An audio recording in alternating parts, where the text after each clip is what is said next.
గజం భూమి కేవలం 5,000తో 605 గజాల భూమిలో 630 స్క్వేర్ ఫీట్ సింప్లెక్స్ హౌస్ కేవలం 36 లక్షలు మాత్రమే.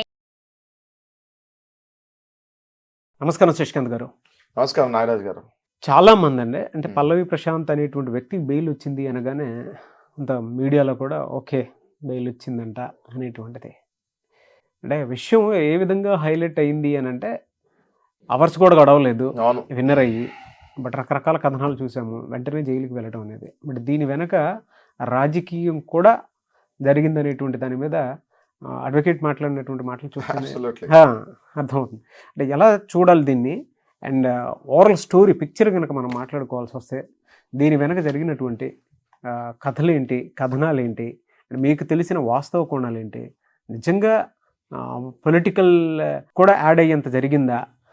అంటే సీన్ కట్ చేస్తే మధ్యలో రేవంత్ రెడ్డి గారి పేరు కూడా వినిపిస్తూ ఉంది. అక్కడ దాకా ఏం జరిగింది సార్?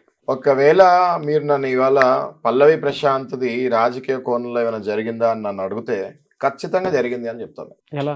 100% జరిగింది అని చెప్తాను. ఎలా అని అడిగితే, మనము అడ్వకేట్ మీడియాలో మాట్లాడుతాం చూసాము. ఆయన మాట్లాడిన దాంట్లో 100% రాజకీయ కోణం ఇక్కడ ఉంది అని ఎలా నేను ప్రూవ్ చేస్తానో ఇప్పుడు మీకు చెప్తాను. ఓకే, ఇప్పుడు పల్లవి ప్రశాంత్ని ఆ రోజు 6:30కి గజ్వెల్ నుంచి తీసుకొస్తాం జరిగిందండి నాగరాజు గారు.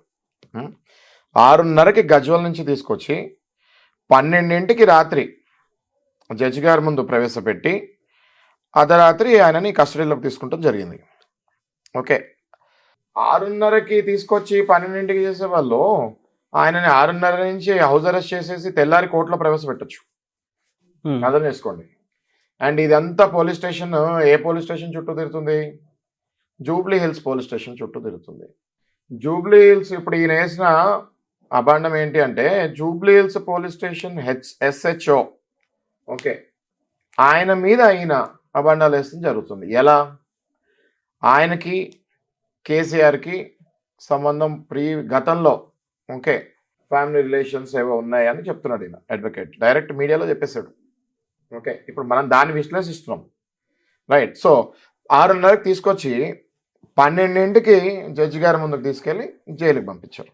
సరే, అది కూడా మనం ఓకే అనుకుంటున్నాము. తెల్లారి FIR కాపీ ఇవ్వాలి. ఎవరికి ఇవ్వాలి? ఆ పర్టికులర్ అక్యూజ్డ్ కౌన్సిల్కి.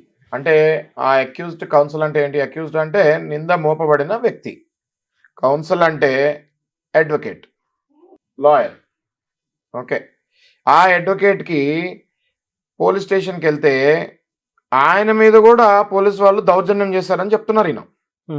నేను FIR ఇవ్వను, ఏం చేస్తావు చేసుకో అని చెప్పి. జనరల్గా FIR రిజిస్టర్ అయిన తర్వాత 24 గంటల్లో తెలంగాణ స్టేట్ పోలీస్ డిపార్ట్మెంట్ వారి వెబ్సైట్ వ్యూ FIR అని కొడితే ఆ FIR రావాలి. 24 అవర్స్లో ఆ FIR రావాలి. ఆ FIR కూడా ఆన్లైన్లో కనిపిస్తుంది జరగలేదు. ఓకే, అప్పుడు ఇందులో ఏదో జాప్యం జరిగింది అని ఆ అడ్వకేట్ కనిపిస్తుంది జరిగింది, రైట్? సో ఈ హడావిడిలో ఈ FIR ఎందుకు జరగలేదు అనేది ఒకటి నడుస్తుంది అని ఒక పక్కన మైండ్లో, ఒక పక్కన పల్లవి ప్రశాంత్ని బయటకు తీసుకురావాలి అని నడుస్తుంది. సో చాలా చాతచక్యంగా ఆ అడ్వకేట్ ఏం చేశాడంటే ఫస్ట్ ఈ బెయిల్ అంతు తేలుద్దాము, ఆ తర్వాత దీని దగ్గరికి వెళ్దామని ఆలోచించాడు. ఓకే, అయితే ఇందులో ఇక్కడ నాంపల్లి బార్ అసోసియేషన్ అడ్వకేట్స్ని అందరినీ కూడా నేను అభినందిస్తున్నాను, అప్రిషియేట్ చేస్తున్నాను. వాళ్ళందరూ కూడా ఇందులో ఏదో జాప్యం జరుగుతుంది అని కనిపెట్టి పల్లవి ప్రశాంత్కి చాలా చక్కగా జడ్జి గారి ముందు వాదించి, మనం అనుకున్నట్టుగానే మనం గతంలో మన ఇద్దరం కూడా మాట్లాడుకున్నాం నాగరాజు గారు, ఇందులో బెయిల్ రావాలి, ఇందులో బెయిల్ రాదు అన్న సమస్య లేదు, ఇందులో బెయిల్ ఖచ్చితంగా వస్తుంది అని మనం ఫస్ట్ వీడియోలోనే అనుకున్నాం నాగరాజు గారు, గుర్తుంది కదా? సో వాళ్ళు అలాగే చాకచక్యంగా వాదించి బెయిల్ తెచ్చుకున్నారు. ఓకే, ఇందులో బెయిల్ ఎందుకు రావాలి అని నేను మీకు 100% ఆ రోజు చెప్పాను. నేను ఆ రోజు 100% ఈయన బెయిల్ వస్తుంది అని చెప్పాను. ఎందుకు చెప్పాను?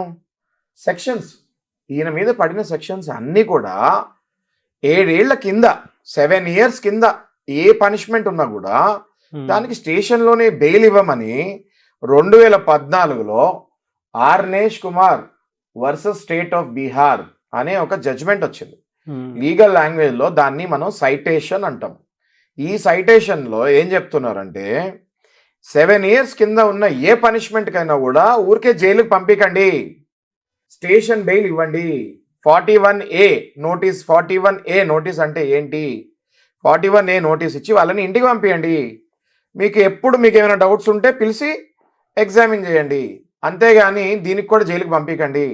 మన పాపులేషన్లో ప్రతి చిన్నదానికి జైల్లో వేస్తే జైలు సరిపోవు, ఆ పనిష్మెంట్ గట్టిది ఉండాలి, అప్పుడే వాళ్ళని జైలుకి పంపించండి. చిన్న చిన్న వాటికి 41A నోటీస్ ఇవ్వండి, పోలీస్ స్టేషన్ పిలిచి ఇన్వెస్టిగేషన్ చేయండి, ఆ తర్వాత ఛార్జ్ షీట్ చేయండి, ఆ తర్వాత కోర్టులో ట్రయల్ నడపండి. అప్పుడు నేరస్తుడు అని తేలితే కనుక అప్పుడు జైలుకి పంపించండి. 7 ఏళ్ళు పంపిస్తారా, 6 ఏళ్ళు పంపిస్తారా, 5 ఏళ్ళు అప్పుడు పంపించండి. అర్థమవుతుంది కదా నారాజ్ గారు? అయితే ఈ పల్లవి ప్రశాంత్ మీద పడిన కేసులో 147 అంటే గుంపులుగా వస్తాము, 148 అంటే గుంపులుగా చేతిలో కర్రలు పట్టుకొని వస్తాము, అలాగే 353, అలాగే 290, అలాగే 427 రెడ్ విత్ సెక్షన్ 149. ఈ సెక్షన్స్ అన్నీ ఏంటి? గుంపులు వస్తామే కాకుండా పబ్లిక్ సర్వెంట్స్ని ఇబ్బంది పెడతాము, పబ్లిక్ ప్రాపర్టీని డ్యామేజ్ చేస్తాము. అట్లా కాకుండా పీపీడీ కూడా పడింది. Okay, prevention from public property damages, okay, PPD పడింది. అలాగే మోటార్ వెహికల్ యాక్ట్ వేస్తారు. ఓకే, ఇవన్నిట్లో 7 yearsకి అన్నీ తక్కువ ఉన్నాయి. అయితే ఏదో ఒక్క సెక్షన్ మాత్రం వీటిలో 7 yearsకి ఎక్కువ కావాలని, 7 yearsకి ఏదైనా ఒకటి పడాలి, మన లోపల వేయాలి కదా. 41A నోటీస్ని అధిగమించాలంటే ఏం చేయాలి? ఏదో ఒకటి 7 years కంటే పెద్దది ఉన్నది ఒకటి తీసుకొని పోలీసు వాళ్ళు చేసేది ఏంటంటే ఆ టైంలో ఈ లోపల వేయాలని డిసైడ్ ఫిక్స్ అయ్యారనుకోండి, వేసేస్తారు. ఆ సెక్షన్ ఏదో ఒకటి వేస్తారు, అది పనికొచ్చినా పనికి రాకపోయినా ఆ సెక్షన్ వేసి ఫిక్స్ అయ్యి లోపల వేస్తారు. అలాంటి టైంలోనే మన అడ్వకేట్స్ ఏం చేస్తారంటే ఆ ఎఫ్ఐఆర్ కాపీని తీసుకొని వెంటనే హైకోర్టుకి వెళ్ళి సిఆర్పిసి 482, సిఆర్పిసి అంటే ఏంటి? Criminal procedure code. Criminal procedure code ఏంటి అంటే ఎప్పుడైనా ఈ క్రైమ్స్లో ఇలా ఇష్టం వచ్చినట్టు చేసినప్పుడు క్రిమినల్ ప్రొసీజర్ కోడ్ ప్రకారం 482 ప్రకారం వీళ్ళని క్వాష్ చేయొచ్చు. క్వాష్ అంటే ఏంటి? అసలు ఈ ఎఫ్ఐఆర్ రాంగ్ అని కొట్టేయాలి, ఈ ఎఫ్ఐఆర్ రాంగ్ అని కొట్టేయాలి, దాన్ని క్వాష్ అంటారు. ఓకే, ఆ క్వాష్ వేసుకొని ఆయన బయటకు తీసుకొని రావాలి. రైట్. సో ఇది అక్కడ ఎఫ్ఐఆర్ఏ లేకుండా క్వాష్ ఎట్లా వేస్తాము? అవును, వీళ్ళు ఏం చేస్తారు? పోలీసు వాళ్ళు ఎఫ్ఐఆర్ఏ ఇవ్వలేదు అడ్వకేట్కి. అర్థమైంది కదా మీకు? సో ఈ అడ్వకేట్ బాధ అంతా అదే, ఎఫ్ఐఆర్ ఇవ్వలేదు, మనం క్వాష్కి వెళ్ళలేము. లేదా ఇంకోటి ఏం చేయొచ్చు? ఎఫ్ఐఆర్ కాపీ ఉంటే క్వాష్తో పాటు యాంటిసిపేటరీ బెయిల్కి వెళ్ళచ్చు. 7 years అబోవ్ క్రైమ్ ఒక సెక్షన్ పడింది కదా, క్వాష్ అయినా చేయొచ్చు, లేదా ఎక్కడికి పారిపోడు, ఇక్కడే ఉంటాడు అని యాంటిసిపేటరీ బెయిల్ తీసుకోవచ్చు, షూరిటీలు కట్టేసి. ఓకే, ఈ రెండు కూడా ఎల్లో చేయకుండా పల్లవి ప్రశాంత్కి ఎఫ్ఐఆర్ఏ బయటకు రాకుండా ఉంటే ఈ రెండు అవ్వవు కదా, అప్పుడు లోపలికి వెళ్ళాలి కదా. పాపం ఈ అడ్వకేట్ గిజగిజా కొట్టుకుంటూ ఉన్నాడు ఎఫ్ఐఆర్ కాపీ గురించి. నేను చూస్తాం జరిగింది ఆయన మాటల్లో చాలా బాధ ఉంది.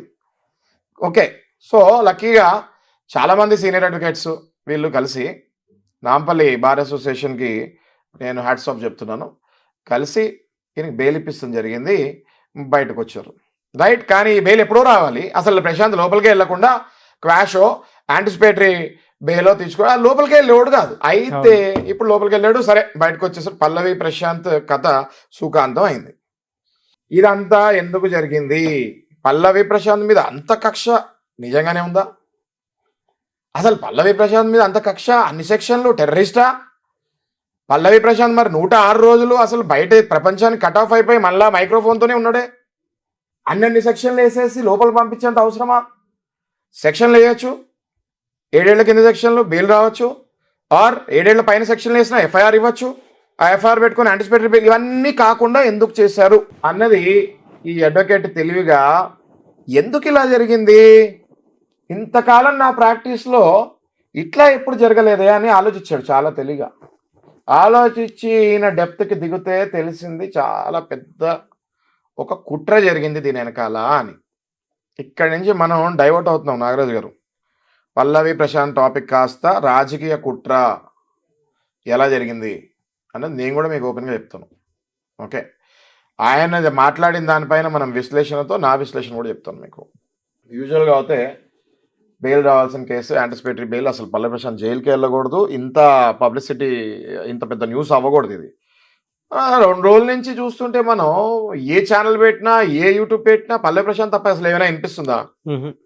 ఎగ్జాక్ట్లీ 10 days బ్యాక్ అసెంబ్లీలో మన కొత్త నూతన ముఖ్యమంత్రి రేవంత్ రెడ్డి గారు ఒక స్టేట్మెంట్ ఇస్తాం జరిగింది. అది ఏంటి? విద్యుత్ శాఖలో అవినీతి జరిగింది, దీనికి పాల్పడ్డది గత ముఖ్యమంత్రి అని డైరెక్ట్గా ఆయన అసెంబ్లీలో ఓపెన్గా చెప్పేస్తాం జరిగింది. రైట్. సో ఈ పాయింట్ నుంచే పల్లవి ప్రశాంత్కి లింక్ వచ్చింది. అసలు అవినీతి ఏంటి, విద్యుత్ శాఖ ఏంటి, పల్లవి ప్రశాంత్ ఏంటి అన్నది చాలా జనాలు చూసే వాళ్ళకి చాలా వింతగా విచిత్రంగా ఉంటుంది. కానీ జరిగేది వివే. ఓకే, పబ్లిక్ మైండ్ని డైవర్ట్ చేస్తూ ఉండే వార్తలు ఎప్పుడైతే వస్తాయో, ఒక వార్తని ఇంకో వార్త దానిపైన ఓవర్లాప్ చేసినప్పుడు కంప్లీట్ డైవర్షన్ జరుగుతుంది. ఇది సైకాలజీతో కూడిన సబ్జెక్ట్. ఓకే, నిన్న ఒక విషయం జరిగింది, ఆ విషయం బయటకి రాకూడదు అన్నప్పుడు ఇవాళ ఏదైనా విషయం జరగాలి. చిన్న విషయం జరిగినా దాన్ని పెద్ద విషయం చేస్తే నిన్న జరిగిన విషయం మనం ఇవాళ మర్చిపోతాము. ప్రతి మనిషి సైకాలజీలో మైండ్లో ఓవర్లాపింగ్ అంటారు దాన్ని, ఓవర్లాపింగ్. ఒక దానిపైన ఇంకో సబ్జెక్ట్ వచ్చేస్తే ఈ సబ్జెక్ట్ మనం మర్చిపోతాము. అలాగే జరిగింది పల్లవి ప్రశాంత్ సబ్జెక్ట్ అని ఆ అడ్వకేట్ చెప్తాం జరిగింది. వాస్తవానికి ఆలోచిస్తే అలా జరిగే ఛాన్సెస్ ముమ్మరంగా ఉన్నాయి. ఓకే, ఏదైతే ఈ రాజకీయ కుట్ర అంటున్నావో అది జరిగింది. మరి ఆయన ప్రయత్నాలు ఏమైనా చేశారు? Yes, absolutely. ఇప్పుడు DGP, director general of police, director general of anti corruption bureau, ఈ స్టేట్ విజిలెన్స్ కమిషన్, ఇవన్నిటికీ కూడా ఆయన లెటర్ రాస్తాం జరిగింది. త్వరలో ఎంక్వైరీ చేయమని చెప్తున్నారు. ఈ జూబ్లీహిల్స్ పోలీస్ స్టేషన్ మీద ఆ పర్టికులర్ ఇన్వెస్టిగేషన్ ఆఫీసర్ ఎవరైతే ఉన్నారో, ఎస్హెచ్ఓ ఎవరైతే ఉన్నారో, ఆయన మీద ఈయన కంప్లైంట్స్ లెటర్స్ కూడా పెడతాం జరిగినట్టుంది. ఆయన మీద ఎంక్వైరీ చేయమని చెప్పి ఇవన్నిటి ఇప్పుడు నేను చెప్పిన డిపార్ట్మెంట్స్ అన్నిటికీ ఆయన లెటర్ పంపిస్తాం జరిగిందని అనిపిస్తుంది నాకు. ఇక్కడ ఇదంతా మళ్ళీ ముఖ్యమంత్రి రేవంత్ రెడ్డి గారి దాకా తీసుకెళ్తాము అనేటువంటి, ముఖ్యమంత్రి రేవంత్ రెడ్డి గారి దగ్గరికి ఇది తీసుకెళ్ళినా కూడా అదే ఇప్పుడు బేసిక్ గా ఆయన చెప్పిన కథనం ఆ విధంగా ఉందా అంటే మాట్లాడింది? అబ్సల్యూట్లీ అండి. ఆయన మొత్తం అసలు స్ట్రైట్ అలిగేషన్ ఇస్తాడు కదా, స్ట్రైట్ అలిగేషన్ ఇస్తాడు. ఆయన ఏమి అంత పిచ్చోడేం కాదు. అలిగేషన్స్ ఏమైనా ముందు ఆయన ప్రాపర్ గా గ్రౌండ్ వర్క్ చేసుకొని అలిగేషన్స్ వేసుకుంటాడు ఆయన. డెఫినెట్ గా నేను చూస్తాం జరిగింది కదా. So is an intelligent lawyer only. 100% ground work proper గా చేసి ఆయన మీద డైరెక్ట్ పబ్లిక్ లో అలిగేషన్ వేసాడంటే నార్మల్ గా వేయరు. ప్రాపర్ గా ఆయన గ్రౌండ్ వర్క్ చేసుకుని వచ్చాడు అనిపిస్తుంది నాకు. అది 100% కరెక్ట్ అయి ఉంటుందని నేను కూడా భావిస్తున్నాను. అది అంటారు కదండి, చిన్న నిప్పు కణిక ఊరు ఇల్లు తగలబెట్టేసి. చూడండి నాగరాజు గారు, ఎక్కడి నుంచి ఎక్కడికి వెళ్తుందో matter. Now this is a serious subject. ఈ పల్లవి ప్రశాంత్ నిన్నటి వరకు పల్లవి ప్రశాంత్ బెయిల్ వస్తుందా రాదా అన్నది మ్యాటర్, బిగ్ బాస్ హౌస్ వరకే matter. But now this is linked up to a serious matter. మళ్ళీ అది కూడా పబ్లిక్ కి సంబంధించిందే కదా. వీళ్ళు ఏమైనా మోసాలు చేస్తుంటే కూడా, అవినీతి చేస్తుంటే కూడా అది కూడా మళ్ళీ పబ్లిక్ కి సంబంధించిందే కదా. ఇప్పుడు మరి వాళ్ళ మీద ఇవన్నీ సెక్షన్స్ పడాలి కదా. చూద్దాం ఇప్పుడు ఎలా వెళ్తుందో చూద్దాం. రైట్, ఇప్పుడు వచ్చాడు బలవంతుడు వచ్చాడు కదా. ఇప్పుడు ఈ సెక్షన్స్ అన్ని ఎలా వేస్తారో we have to wait and see. చూద్దాం ఏ విధంగా ఉంటుందో. థ్యాంక్ యూ అండి. Thank you so much Shashikant garu. Thank you so much Nagaraju గారు.